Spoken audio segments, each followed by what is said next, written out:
제가 요즘 여러분들에게 드리는 말씀은 여러분이 삶이 좀 어렵고 힘들더라도 잘 이겨내시고 모두가 행복한 자리에 이르셨으면 하는 마음에서 드리는 말씀들입니다.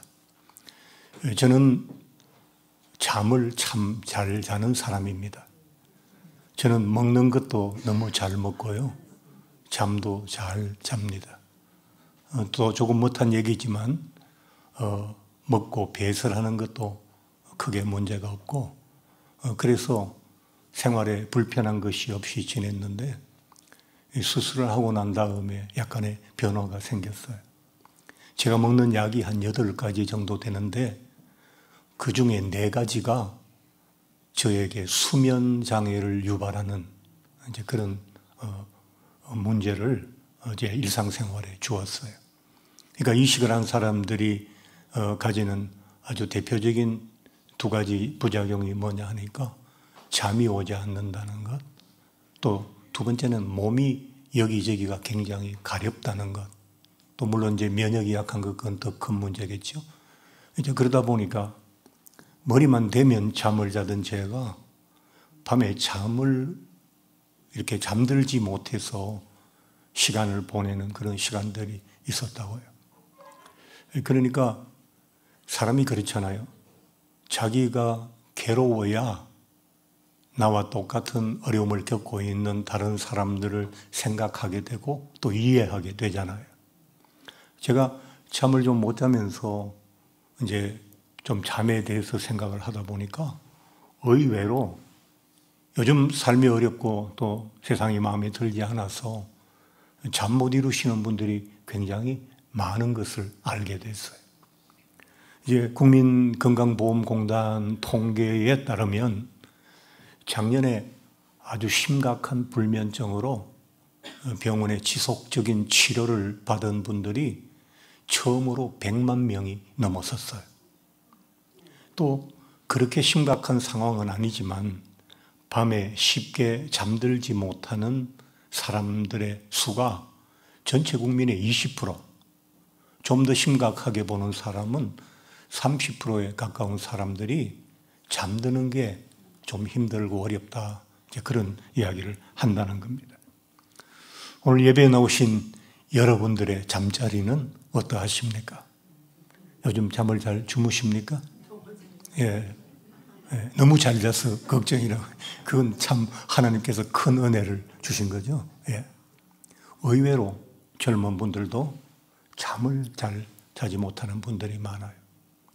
어떤 가정주부는 너무 잠이 안 와서 싱크대 밑에 술병을 숨겨두고 한 잔씩 먹다 보니까 처음에는 한 잔으로 잠이 왔는데 얼마 되지 않아 그게 2잔이 되고 그러다가 지금은 술 없이는 잠잘 생각조차 못하는 어려운 경지에 이르게 됐다. 뭐 그런 이야기도 있더라고요. 현대인은 여러 가지 이유로 잠들지 못하는 그런 어려움을 겪고 있는데 그 중에 대부분이 어떤 육체적인 문제라기보다는 마음의 문제 때문에 잠을 잘 자지 못한다는 거예요. 제 가까운 친구 목사님, 사모님께서 언젠가 저에게 보내주신 그 문자로 보내주신 글이 있는데 그 글에 이런 내용이 있었어요. 물어봐, 사연 없는 사람 있는가? 살펴봐, 고민 없는 사람 있는가? 찾아봐, 힘들지 않는 사람 있는가? 눌러봐, 아프지 않는 사람 있는가? 건드려봐, 눈물 나지 않는 사람 있는가? 제가 이걸 보니까 잠을 못 드시는 분들을 이해하겠더라고요. 이 중에 한 가지도 해당되지 않는 분들 혹 계십니까? 제가 다음 주간에 점심을 사겠습니다. 예, 행복하신 분이죠? 예.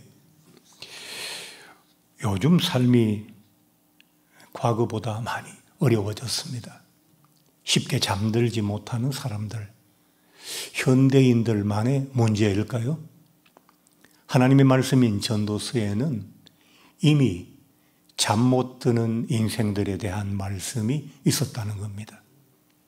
오늘 솔로몬이 인생에 대한 깊은 고찰과 고민 끝에 전도서라고 하는 말씀을 엮었는데 그 말씀 속에 솔로몬이 인생들의 고민을 너무나도 정확하게 짚어주고 있다는 거예요. 자신은 세상 모든 영화를 다 누리며 살았는데 그럼에도 불구하고 그는 인생의 문제를 알았고 인생이란 것이 그렇게 아름다운 것만은 아니라는 사실을 전도서를 통해서 우리에게 가르쳐주고 있는 겁니다. 솔로몬이 지켜본 인생들의 모습이 어땠는가 하니까 평생 수고와 슬픔에 시달리면서 그 상한 마음 때문에 밤에도 쉽게 잠을 이루고 쉬지 못하는 존재. 그게 솔로몬이 그 시대에 보았던 사람들의 보편적인 모습이라는 겁니다. 솔로몬은 왜 사람들이 잠을 이루지 못할까? 그건 수고와 슬픔이 일차적인 문제고 수고롭고 슬픈 인생을 사는 사람들의 마음에 상처가 나고 그 상한 마음의 상처가 알이니까 마음이란 게 그렇잖아요. 먹고 살아야 돼서 바쁘게 일하는 낮 시간에는 자기 마음의 변화나 어떤 문제를 느낄 수 있는 시간조차 없어요. 너무 바쁘니까. 근데 모든 것이 조용한 밤이 돼서 자리에 누우면 모든 질환들이 그렇듯이 고통스러운 그 아픈 질환은 다 밤에 더 아프잖아요. 감기도 밤에 기침이 심하고. 그런 것처럼 밤이 돼서 모든 것이 조용해지고 옆자리에 함께 살고 있는 아내나 남편도 잠이 들고 난 다음에 혼자 눈 뜨고 있는 그 밤에 상처난 마음이 아리기 시작하는 거죠. 그래서 밤에도 쉬지 못하는 거예요. 그래서 솔로몬은 수고와 슬픔이 인생을 잠들지 못하게 하는 원인이다 라고 이야기하는 거죠. 우리의 삶의 수고와 슬픔이 있어요. 이게 너무 무거우면 인생이 휘어지거나 꺾여져 버리게 되고 이게 너무 가벼우면 인생이 까불거나 들뜨게 되는 거죠. 그런데 수고와 슬픔이라는 이 무게가 적당하게 우리에게 오면 인생이 들뜨지도 않고 가라앉지도 않고 잘 중심을 잡아 나가겠는데 그 수고와 슬픔의 무게를 우리 개인이 정할 수 있는 게 아니잖아요. 내가 살고 있는 시대나 내가 관계하고 있는 사람들이나 또 내가 맞닥뜨려져 살아가고 있는 현실이 그 무게를 결정해 주는 거지 내가 얼마만큼의 수고를 지고 어느 정도의 슬픔을 품고 살아갈 것인가 라고 하는 것을 내가 정하는 게 아니라는 거예요. 그래서 문제가 있는 거잖아요. 그런데 우리가 조금만 생각해 보면 이 수고라는 것이 사람에게만 있는 것은 아니라는 것을 곧 알게 되죠. 높은 산 바위 위에 있는 낙낙장송도 비바람을 온몸으로 맞는 수고가 있다고요. 또 때로는 번개가 치고 벼락이 떨어질 때 잘못하면 제일 먼저 그 불벼락을 맞아서 나무가 통째로 부러지기도 하고 고사하기도 하잖아요. 뿐만 아니라 우리가 지금 예배하고 있는 이 건물도 이것도 수고롭다고요. 지금 이 건물의 양쪽에 있는 6개의 기둥, 이 기둥들이 바로 위층에 있는 3층의 무게와 또 지붕의 모든 무게를 이 건물이 건축된 그 시점부터 이 건물이 허물어질 때까지 끝없이 그 기둥들이 이 건물의 무게라고 하는 수고를 지고 있는 거잖아요. 그런데 동물들도 마찬가지예요. 북극에 얼음이 다 얼으니까 곰이 북극에 이제 얼음이 얼면 그 얼음 위를 마음대로 막 평지처럼 다니면서 물개들이 뚫어놓은 숨구멍이 있거든요. 물개들이 숨쉬기 위해서 한 번씩 올라와야 되니까 얼음이 약한 부분에 구멍을 뚫어놓거든요. 그럼 그 옆에서 다 기다리고 있다가 물개가 머리를 내밀고 올라오면 재빨리 포획해서 먹이로 삼거든요. 근데 바다에 얼음이 다 녹아버렸어요. 그러니까 물개가, 곰이 물개 한 마리 잡으려고 하면 그 겨울 바다를, 녹은 바다를 헤엄쳐 다녀야 되는 거예요. 너무 힘들고 지친 그 곰이 자기 새끼를 잡아먹는 그런 참상까지 일어나고 있거든요. 이 동물들도 수고를 지고 사는 거죠. 그런데 이들 자연은 자신들의 수고와 슬픔을 슬퍼하지도 않고 연민에 빠지지도 않죠. 다만 우리 사람만이 수고로 인해 속이 물러 터지고 그 상처로 인해서 밤잠을 이루지 못하는 것, 그게 우리 인생들의 특징이라는 겁니다. 수고와 슬픔이라고 했는데, 슬픔이라는 게 뭡니까? 원하지 않는 현실을 받아들일 수밖에 없을 때 그 현실을 받아들이면서 우리에게 가해지는 감성적인 타격, 그게 슬픔인 거거든요. 수고라는 것은 당연히 저와 여러분이 지고 가야 될 우리 삶의 현실의 무게들이지요. 전에 어떤 것을 보니까 이런 이야기를 하셨더라고요. 그 책에서 슬픔과 수고, 그로 인해서 이제 분노가 생기는데, 슬픔과 분노는 같은 성분을 가지고 있다는 거예요. 분노가 물이 된 것이 슬픔이고, 슬픔이 불이 된 것이 분노라고 그렇게 얘기를 하더라고요. 인생이 잘 되지 않아서 화가 나기도 하고, 잘 되지 않아 눈물이 나기도 하죠. 이처럼 슬픔과 분노는 동일한 원소를 가지고 있는데, 그래서 과격한 슬픔이 분노이고 조용한 분노가 슬픔이라. 근데 그 책에는 그렇게 이야기를 했더라고요. 삶이 뜻대로 되지 않으면 고품이 생기고, 고품이 지속되면 슬픔이 나타나고, 그 슬픔이 도를 넘으면 아픔이 되는 거죠. 그래서 우리 인생이 수고와 슬픔에 눌리게 된다는 겁니다. 그런데 인생이 수고와 슬픔에 눌릴 때 그 수고라고 하는 그 삶의 무게나 감성적인 타격보다도 더 우리를 위험에 빠뜨리는 것은 뭐냐 하니까, 우리가 그것 때문에 삶의 의미나 의욕을 잃어버리게 된다는 게 더 큰 문제라는 거예요. 전에 어떤 분이 상담하겠다고 그래서 상담을 하시는데, 왜 열심히 살아야 되는지, 왜 열심히 예수를 믿어야 되는지 그 이유를 잘 모르겠다. 사람이 상처를 입으면 그렇게 된다고. 아이들이 학교에서 왜 공부를 해야 되는지 모르겠다는 아이들이 참 점점 많아지고 있어요. 예전에 우리는 왜 공부를 해야 되느냐, 그게 분명했어요. 클리어했어요. 왜? 나를 위해서 아침 일찍 일하러 나가시는 아빠를 위해서, 내게 기대를 걸고 있는, 그래서 하루 종일 부엌에서 나오지 못하는 엄마를 위해서, 혹은 늘 가난하게 살아가고 있는 우리 가정을 일으키기 위해서 내가 공부해야 된다, 이걸 알고 있었거든요. 그래서 그때는 아이들이 막 의욕들이 넘쳤어요. 지금 아이들은 뭐냐? 이렇게 건드려도 저렇게 건드려도 반응이 없어요. 왜 그럴까요? 고품이 슬픔이 되고 슬픔이 이미 아픔에 나이는 어린데 벌써 그 인생의 고통스러운 과정에 결말에 벌써 와 있는 거예요. 그래서 뭐 별 의욕이 없어요. 예, 하고 싶은 것도 없고, 보고 싶은 것도 없고. 예. 이게 수고의 무게나 슬픔이라는 감성적인 타격보다 훨씬 더 우리 인생을 어렵게 만드는 문제가 된다는 거예요.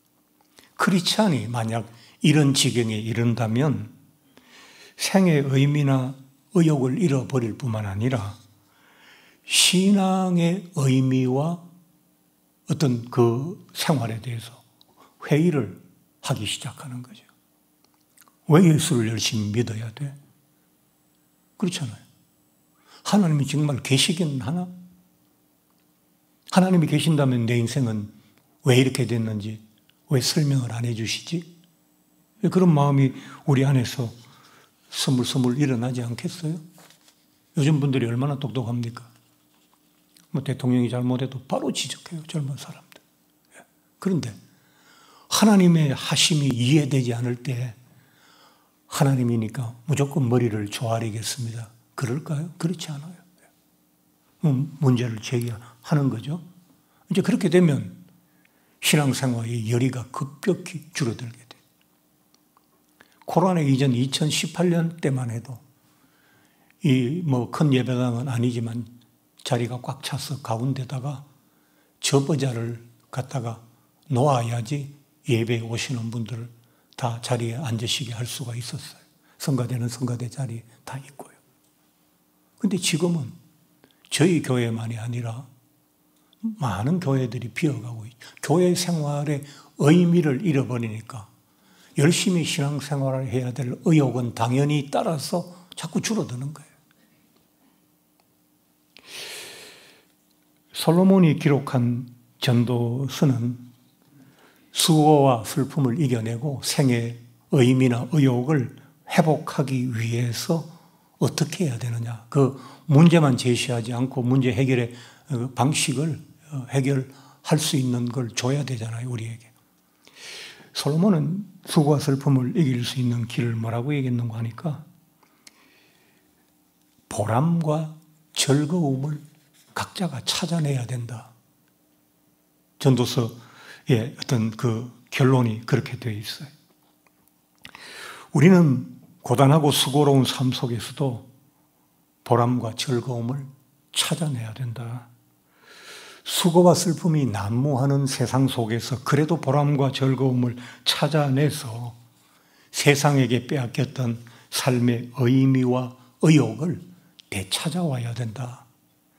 이것은 우리가 신앙생활을 하는 중요한 목적 중에 하나라는 거예요. 여러분, 예수 믿고 교회 생활 하시는 게 나중에 죽어서 천국 가기 위한 것이다. 자꾸 그렇게 미루잖아요. 근데 그것도 중요한 목적이지만 너무 세상살이가 힘들어서 그래서 수고와 슬픔 속에 상처받고 아픔이 생기고 이래서 많은 부분, 완전히 상실한 건 아니지만 많은 부분 세상에 빼앗겼던 삶의 의미와 의욕을 다시 회복해서 열심히 활기 있게 역동적으로 살아가는 그런 인생을 살기 위한 것도 우리 신앙생활의 또 하나의 중요한 목표라는 거예요. 그것도 목적이라는 거예요. 오늘 본문이 뒤쪽에서 말씀하는 게 이런 말씀을 했어요. 고단하고 수고로운 삶 속에서 보람과 즐거움을 찾아내는 기술, 그걸 지혜라고 한다는 거예요. 지혜가 뭐라고요? 고단하고 수고롭고 슬픈, 그래서 생의 의미를 상실한 삶이 그걸 다시 회복하고 찾아오는 기술, 그게 지혜라는 거예요. 지혜라고 하는 것은 대단한 지식을 말하는 것도 아니고, 지혜라고 하는 것은 아주 뛰어난 머리를 이야기하는 것도 아니고, 지혜는 자기 삶을 지켜내는 기술인 거예요.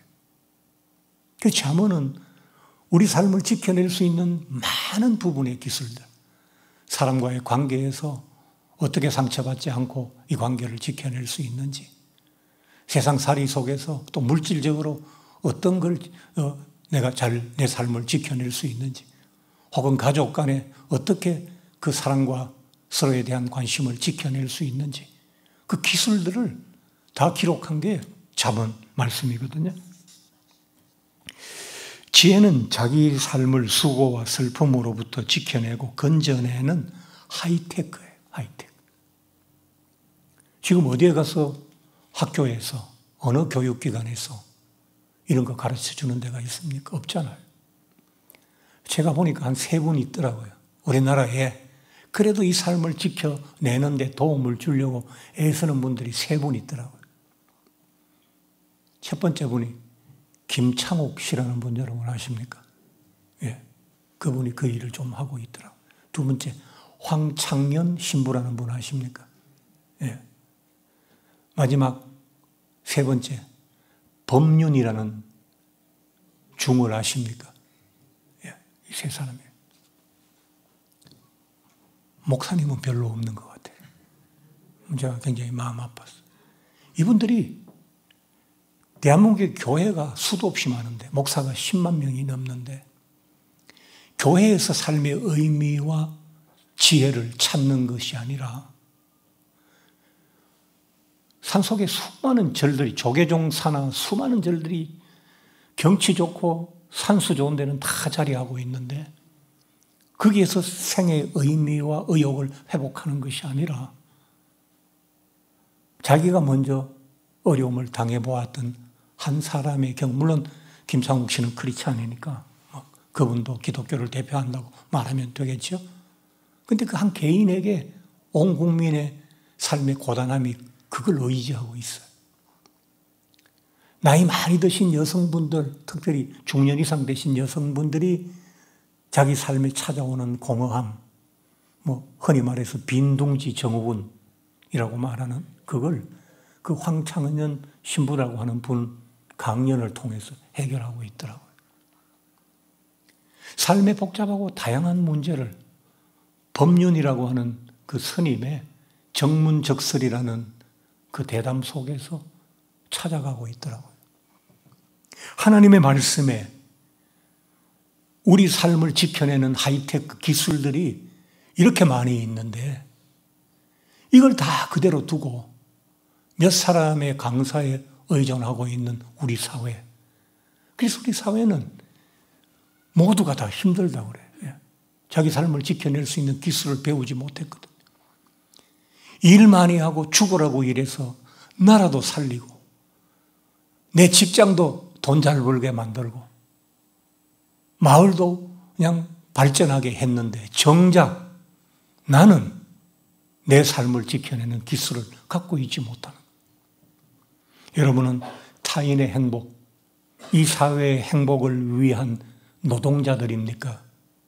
아니면 자기 삶의 행복을 지켜내야 될 자기 삶에 특화된 그런 행복한 개인이 되어야 하겠습니까? 성경은 우리가 나라도 걱정하고 하나님의 나라도 생각해야 되지만 자기가 행복하지 않는 사람이 하나님의 나라를 생각할 수 없고 자기가 행복하지 않는 사람이 어떻게 다른 공동체나 다른 것을 행복하게 할 수 있겠어요? 그렇잖아요. 논리적으로. 자, 우리 삶에 녹아있는 작은 즐거움과 행복을 찾아내는 일, 그걸 열심히 하셔야 돼요. 그걸 하면 인생의 의미와 의욕이 많은 부분 회복되고 수고와 슬픔으로 지쳐있는 내 마음에 힘을 주고 위로가 되는 거예요. 한국 사람들이 그 세 명의 강사의 말을 통하지 않고 일상생활 속에서 조금이라도 힐링하고 자기를 위로하며 살아가는 방법이 제 눈에 뻔히 보여요. 뭡니까? 오늘 하루 한 끼라도 맛집에 가서 맛있는 거 먹자.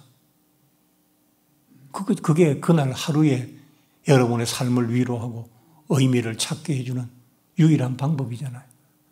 그래서 식당이 이렇게 많은데 오늘 어디 가서 밥 먹지를 계속 고민하잖아요. 식당 한 번 가려면 핸드폰에서 맛집을 그냥 여러 번 찾아봐야 되잖아요. 그리고 다른 사람이 써놓은 리뷰도 보면서 어디가 맛있는지 찾아가잖아요. 또 하나, 여성분들은 다 어디에 가서 힐링하죠? 경기도 광주는 카페의 천국이잖아요. 카페에 어울려가서 선택할 것이 다양하지 않은 우리 삶 속에서 그래서 커피는 아메리카노도 있고 라떼도 있고 조금 기분이 그하면 바닐라 라떼도 있고, 아주 심각할 때는 카라멜 마키아토도 있잖아요. 그래서 그게 와서 커피 한 잔 자기가 원하는 거 선택해서 마시면서 막 대화를 열심히 떠들면서 잠시 힐링하잖아요.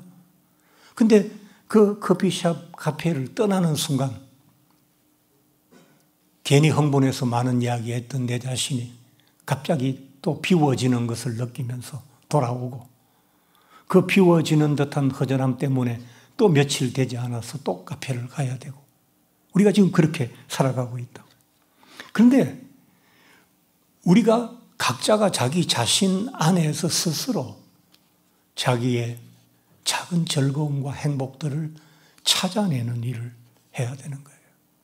우리 한국 사람들은 모든 것을 같이 해야 마음이 놓이고, 혼자 잘 하지 못하기 때문에 늘 같이 해요.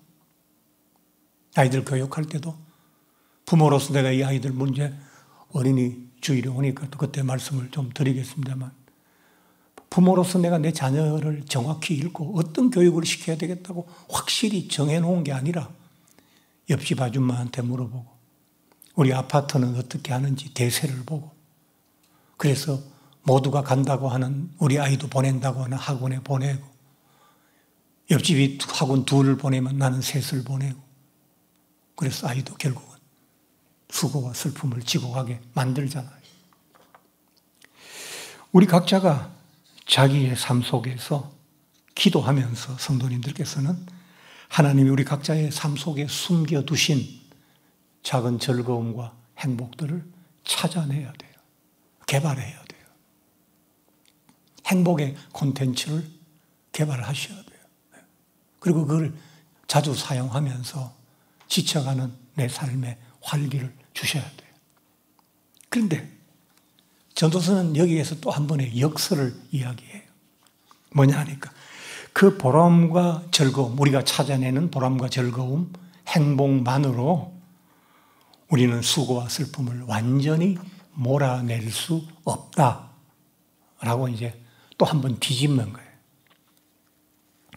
그렇게 하여서 많이 나아지고 좋아지지만, 그러나 다시 허무해질 수 있다. 완벽하지 않다.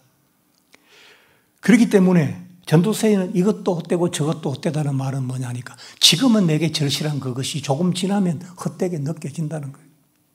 지금은 이게 즐거움이고 행복이라고 생각했는데 조금 지나고 거기에 또 익숙해지고 만성이 되면 또 그게 더 이상 행복하지 않다고 느끼는 순간이 온다는 거예요. 그렇게 헛됨은 계속 되풀이되고 반복되고 우리가 살아가는 동안 계속 연장된다는 거예요. 그럼 어떻게 해야 되느냐? 그래서 우리의 작은 행복을 찾아내려고 하는 이 노력에 더해서 하나님을 진실로 경외하는 신앙이 필요하다는 거예요. 하나님이 경외를 받으시도록 하기 위해서, 그분을 위해서 이 신앙이 필요한 것이 아니라 나를 위해서 이 신앙이 필요하다고 지금 이야기하고 있는 거예요. 우리가 어느 정도 예수를 믿어야 되느냐? 내 수고와 슬픔을 몰아낼 수 있을 만큼의 믿음의 강도를 우리가 가져야 되는 거예요. 여러분 가운데 예수 믿으시면서 예수 믿는다고 뭐 바로 그 다음날부터 좋아서 춤추고 뛰고 그러진 않습니다. 그래도 비교적 행복하다. 그래도 이 삶을 계속 견디고 이겨나갈 수 있다고 말할 수 있는 분은 자기의 삶의 무게를 질 만한 믿음의 강도를 갖고 계신 분이에요. 근데 교회를 나오고 하는데도 별로 행복하지 않고 삶은 더욱더 지쳐간다. 그러면 여러분이 가지신 신앙은, 믿음은 여러분의 삶을 견디고 이겨낼 만큼 강하지 못한 거예요. 그래서 신앙생활을 좀 더 진지하게 하실 필요가 있는 거예요. 우리가 하나님을 경외하는 것, 고단한 삶 속에서 땅만 보고 앞 사람만 보고 옆 사람만 보고 그렇게 살아가던 우리가 가끔씩 하늘을 봐야 돼요. 하나님을 경외한다는 게 뭐 교회 와서 머리를 조아리라 그런 뜻이 아니고, 하늘을 좀 바라보고 저 높은 곳에 계신 그 하나님께서 내 인생과 좀 더 깊은 관련이 있으시도록 그렇게 해야 된다는 그런 신앙으로 나가야 된다는 이 말씀만 얘기하고 마치겠습니다. 제가 31살에 전임 전도사로 서울 강남에서 대치동에서 사역하고 있을 때 일이었습니다. 담임 목사님께서 해외 선교를 나가 계시는 동안에 교회 안에 한 집사님께서 돌아가셨습니다. 그 집사님은 50대 후반에 의사이셨는데 자신이 의사인데도 심근경색으로 갑자기 사망을 하셨습니다. 50대 중반의 아내와 대학을 이제 곧 졸업하려고 하는 딸 하나를 두고 갑자기 돌아가셨어요. 이제 남자 교역자는 제가 제일 스님이니까 목사님을 제외하고 제가 이제 가서 임종 예배도 드리고 또 그분들과 위로도 해드려야 되는 그런 책임을 맡아서 찾아갔습니다. 늦은 밤 영안실에는 아직 11시가 넘었던 것 같아요. 아직 빈소도 제대로 마련되어 있지 않고 그 휘난이 넓은 공간에 어머니와 딸이 눈물 속에서 앉아 계셨어요. 제가 무엇으로 이 두 분을 위로해야 되지? 젊은 제가 고민하면서 예배를 시작했죠. 그리고 말씀을 전하면서 그때 우리 주일학교 아이들이 한참 유행하고 잘 부르던 동요, 모래성이라고 하는 동요가 생각이 나서 그 이야기를 해드렸어요. 모래성이 차례로 허물어지면 아이들도 하나둘 집으로 가고 내가 만든 모래성이 사라져가니 산 위에는 별이 홀로 반짝거려요. 밀려오는 물결에 자취도 없이 모래성이 하나둘 허물어지고 파도가 어두움을 실어 올 때에 마을에는 호롱불이 곱게 켜져요. 오늘처럼 이렇게 다 하지는 못했지만 생각나는 대로 이 가사를 전해드리면서 말씀을 드렸어요. 바닷가 모래사장에 아이들이 놀고 있습니다. 장난감 삽으로 모래를 파고 집도 짓고 성도 쌓으면서 놀고 있습니다. 더 멋진 성이나 집을 지으려고 소리도 지르고 앞에 있는 친구와 다투기도 하면서 이마에는 송글송글 땀을 매달고 온종일 웃고 울면서 놀이를 하고 있습니다. 그러는 동안에 해가 지고 어둠이 깔리기 시작했습니다. 멀리 바라보는 마을 각자의 집에는 작은 호롱불이 켜지기 시작했습니다. 그러자 아이들은 지금까지 그렇게 애착하고 그렇게 열중하던 놀이, 모래성과 모래집을 다 내버려 두고 그 자리를 떠나고 있습니다. 바로 그 순간에 밀려온 큰 파도가 아이들이 만들어 놓은 모든 것을 다 쓸어가 버렸습니다. 나이 31살짜리가 그것이 인생이라고 하면서 그분에게 어줍잖은 위로를 드렸습니다. 너무 애통해하지 마십시오. 우리가 사는 게 다 이렇습니다. 그래서 우리가 예수를 믿지 않았습니까? 이제 그렇게 위로하고 돌아왔지요. 며칠 후 장례를 마치신 그 아내 집사님께서 저를 좀 보자고 해서 갔더니만 젊은 전도사님께서 나이 든 저에게 인생이 이런 것이라고 이야기할 때 놀랍기도 하고 부끄럽기도 했습니다. 그러더라고요. 많이 배우신 분이니까 말씀을 점잖게 하시더라고요. 그러면서 장례 일정을 진행하는 내내 전도사님의 모래성 이야기를 곱씹으면서 간신히 잘 견디고 장례를 마쳤습니다. 전도사님 고맙습니다. 그렇게 얘기를 하셨어요. 그 이후 제 머릿속에는 늘 한쪽에는 저도 어렵고 힘든 때가 없었겠습니까? 그럴 때마다 모래성의 노래 소리가 들려오는 것 같았습니다. 그건 지금도 계속되고 있습니다. 우리는 세상이란 모래밭에서 놀고 있는 아이들과 같습니다. 그리고 우리가 그토록 울고 웃으며 애착하던 모든 것 역시 다 모래로 지은 것들입니다. 두고 떠나야 할 때가 오고 그 모든 것들이 파도에 속절없이 허물어질 때가 반드시 있을 것입니다. 삶이 생각처럼 바람처럼 잘 안 된다고 너무 울고 웃고 매달리지 마시기 바랍니다. 이 삶을 대수롭지 않게 여기시면 좋겠습니다. 그리고 하늘의 영원한 집을 가끔씩 바라보십시오. 세상이란 모래사장에서 호롱불을 곱게 켜고 나를 기다리시는 하늘의 영원한 집을 이제 보아야 할 때가 다가오고 있는 겁니다. 모래만 쳐다본 아이들이 어둠이 깔리니까 그 어린 것들도 집으로 돌아가야 할 시간을 감지하고 호롱불이 켜진 각자의 집을 바라보고 발걸음을 옮기지 않았습니까? 인생을 제법 산 우리가 이 시점에서 아직도 모래판만 바라보고 있는 어리석음 안에 있다면 우리의 수고와 슬픔은 그 무게를 얼마나 더해야 우리는 하늘의 집을 바라볼 수가 있겠습니까? 자기 삶의 수고와 슬픔, 그것조차도 자기 삶의 영광과 아름다움, 그 모든 것들을 다 대수롭지 않게 여기려면 하나님을 진심으로 경외해야 되고 하늘의 집을 자주 바라보아야 합니다. 이것이 하나님을 경외하는 신앙이고 구원받는 믿음인 것입니다.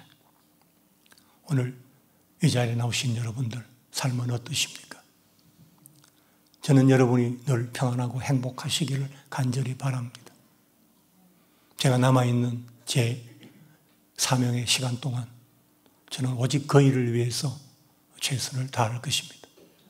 그러나 이 목사가 여러분의 삶을 얼마나 도울 수 있겠습니까?